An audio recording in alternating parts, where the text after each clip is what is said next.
राज्याचे अर्थमंत्री आणि चंद्रपूर जिल्ह्याचे पालकमंत्री सुधीर मुनगंटीवार यांच्या वाढदिवसाप्रित्यर्थ 30 जुलैला तुकुम प्रभाग क्रमांक 1 मध्ये भाजपाच्या वतीने महारक्तदान शिबिर आयोजित करण्यात आलं होतं।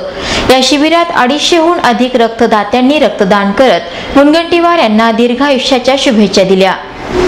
पालकमंत्री सुधीर मुनगंटीवार यांच्या वाढदिवशी सेवाभावी आणि सामाजिक उपक्रम राबवण्याचे निर्देश दिले होते।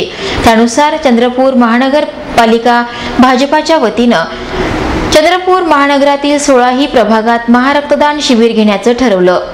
या पार्श्वभूमीवर तुकुम प्रभाग क्रमांक 1 मध्ये महारक्तदान शिबिराचं आयोजन करण्यात आलं होतं।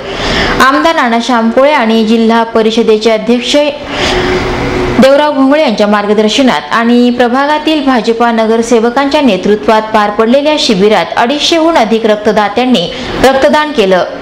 या शिबिरामध्ये डॉक्टर हेडगेवार रक्तपेढी आणि मेडिकल कॉलेज तसंच सामान्य रुग्णालयातील चमूने आपली सेवा प्रदान केली। तसंच भाजपा कार्यकर्त्यांनी शिबिराच्या यशाकरिता अथक परिश्रम घेतले। या प्रसंगी नगरसेवक सुभाष कासनगोट्टुवार यांनी लाईव्ह चंद्रपूरच्या माध्यमातून सर्व रक्तदात्यांचे आभार मानले। रक्तदान शिबिर करताना आतापर्यंत आमचं 250 बॉटल रक्तदान झालं आहे आणि पुन्हा इथे गर्दी आहे।